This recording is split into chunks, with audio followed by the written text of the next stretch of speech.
Hello दोस्तों, नमस्कार। State job line में आप सभी का स्वागत है। दोस्तों, दिल्ली पुलिस कांस्टेबल आज 1 दिसंबर पहली पारी का पेपर आपके लिए लेके आ चुके हैं। पहली पारी का पेपर खत्म हो चुका है और दोस्तों हमने स्टूडेंट से बात कर करके आपके लिए बहुत सारे क्वेश्चंस इकट्ठे किए हैं। तो दोस्तों इसीलिए लाइव आने में थोड़ा टाइम लग जाता है, क्योंकि एग्जाम खत्म होते ही स्टूडेंट्स को कॉल करना, फिर उन क्वेश्चंस को टाइप करना, इन सब में टाइम लगता है। लेकिन दोस्तों हम जो क्वेश्चन आपके लिए लेके आए हैं वो खुद स्टूडेंट्स ने बताए हैं, यानी अपने मन से हम आपको कभी फेक क्वेश्चंस नहीं बताते हैं। तो दोस्तों चलिए 1 दिसंबर फर्स्ट शिफ्ट आज पेपर का एनालिसिस स्टार्ट करते हैं। बहुत सारे क्वेश्चन आपको बताने वाला हूं और बिल्कुल रियल हैं। अगर आपको वीडियो अच्छा लगे तो अपने दोस्तों में लाइक और शेयर जरूर कर देना, और हर रोज की दिल्ली पुलिस के आंसर की देखने के लिए आप चैनल को सब्सक्राइब करके हमारे साथ जुड़ जाएं।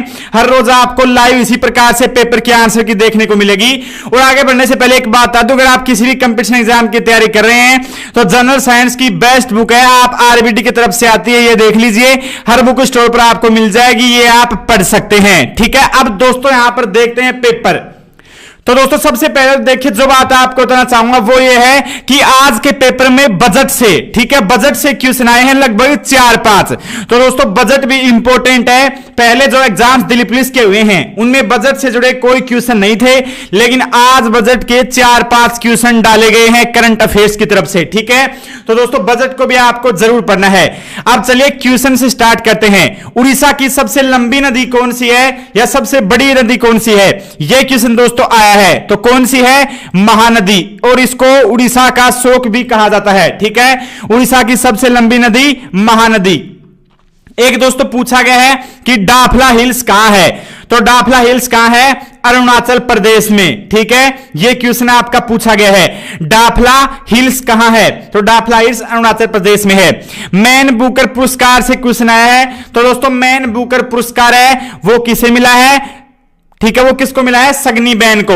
ओके, मैन बुकर पुरस्कार 2020। अगला दोस्तों एफटीपी, ये देखिए फुल फॉर्म आई है एफटीपी की। तो दोस्तों एफटीपी की फुल फॉर्म क्या होती है? एफटीपी यानी फाइल ट्रांसफर प्रोटोकॉल। ठीक है, एफटीपी यानी फाइल ट्रांसफर प्रोटोकॉल।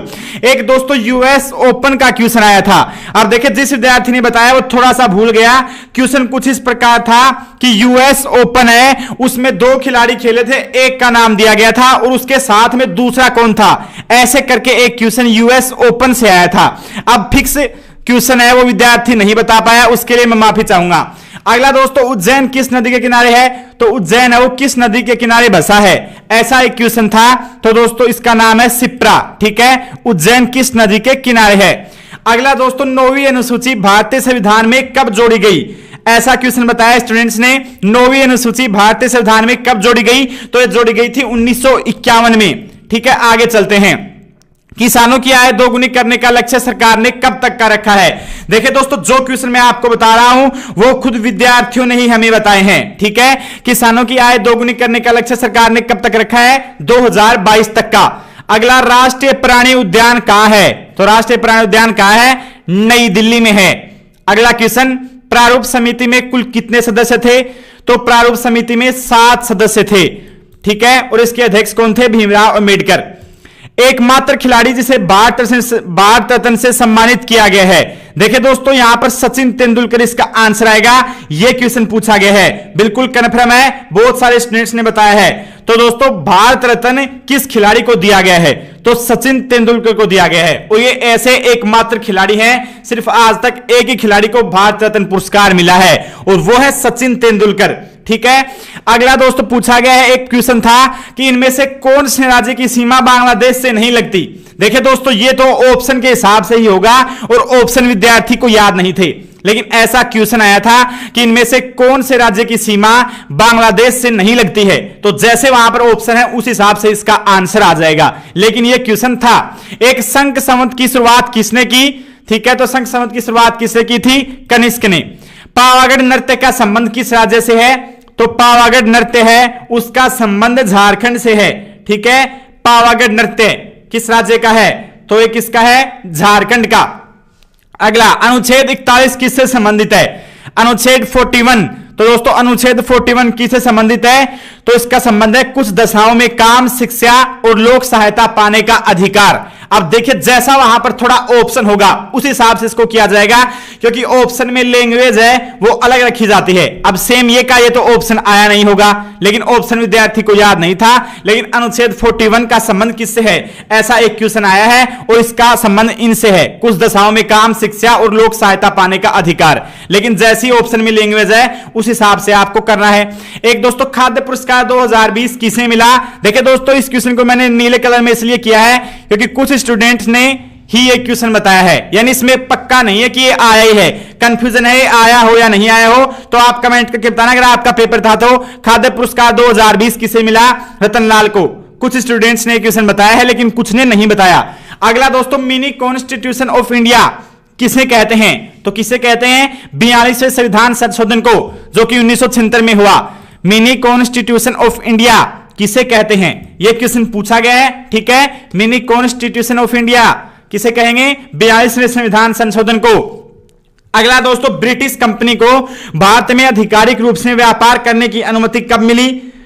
ठीक है, ब्रिटिश कंपनी को भारत में आधिकारिक रूप से व्यापार करने की अनुमति 31 दिसंबर 1600 ईस्वी में मिली। एक दोस्तों यह क्वेश्चन आया है अकबरनामा को कितने भागों में विभाजित किया गया, तो इसे 3 भागों में विभाजित किया गया था। ठीक है, बिल्कुल कंफर्म है, आया है, बहुत सारे स्टूडेंट्स ने बताया है। अकबरनामा को कितने भागों में विभाजित किया गया, तो 3 भागों में। एक दोस्तों छोटी आंत में कौन सा एंजाइम होता है, ऐसे करके एक क्वेश्चन आया था, छोटी आंत से जुड़ा क्वेश्चन था, कंफर्म क्वेश्चन नहीं है इसलिए मैंने इसका आंसर आपको नहीं बताया। ठीक है, छोटी आंत से जुड़ा एक क्वेश्चन आपका पूछा गया है। ओके, और दोस्तों देखिए रीजनिंग की बात की जाए तो रीजनिंग में जो क्वेश्चन आ रहे हैं उनमें ज्यादा आकृतियां आ रही हैं। आकृतियों का मतलब शायद आप समझ रहे होंगे, आकृतियां कैसी होती हैं। उनमें कोई आकृति पूछ ली कि कागज को काट कर खोला जाएगा तो कैसा दिखाई देगा, दर्पण प्रतिबिंब हो गया, ऐसे करके, यानी आकृतियों वाले क्वेश्चन ज्यादा आए हैं। आज के पेपर में 10 से भी ज्यादा आकृतियां हैं। ठीक है, और दोस्तों कंप्यूटर की बात की जाए तो कंप्यूटर में शॉर्टकट ज्यादा आ रहे हैं। कंप्यूटर में एमएस वर्ड और एमएस एक्सेल के शॉर्टकट पूछे जा रहे हैं, बहुत ज्यादा भर भर के आ रहे हैं। हर पेपर में 3, 4, 5, 7 ऐसे ऐसे शॉर्टकट आ रहे हैं। तो आज के पेपर में भी 4-5 शॉर्टकट कुंजियां पूछी गई थी। देखिए दोस्तों जो भी शॉर्टकट कुंजियां हैं मैंने आपके लिए अलग से 2 दिन पहले की वीडियो बनाया था, तो उसमें आप देखना, उसमें आपको शॉर्टकट कुंजी मिल जाएंगी। और दोस्तों फुल फॉर्म्स की बात है तो देखिए जो आज फुल फॉर्म आई है वो भी हमारी वीडियो में से पड़ी है। ठीक है, तो फुल फॉर्म का भी अलग से कंप्यूटर का मैंने वीडियो बनाया था 1 दिन पहले ही, वो आप देख लेना। ए से लेकर जेड तक जितनी भी फुल फॉर्म है सारी आपको उसमें मिल जाएंगी। देखिए दोस्तों आज के पेपर में जो क्वेश्चन पूछे गए हैं वो मैंने आपको बताए हैं, और एक भी क्वेश्चन ऐसा नहीं है जो मैंने गलती से अपने मन से बताया हो। सभी क्वेश्चन स्टूडेंट्स ने खुद फोन पर बताए हैं, बहुत सारों ने व्हाट्सएप पर भेजे हैं। तो दोस्तों आप भी, हमारा व्हाट्सएप नंबर आपको बता रहा हूं 9358070969, ये व्हाट्सएप नंबर है। जब जिस दिन आपकी एग्जाम हो आप इस नंबर पर अपना पेपर या जो भी आपको क्वेश्चन याद है वो हमें भेज सकते हैं। अगर आपको वीडियो अच्छा लगा तो लाइक और अपने सभी दोस्तों में शेयर जरूर कर दीजिए, और चैनल को सब्सक्राइब करके बेल आइकन को ऑन कर दीजिए ताकि हर रोज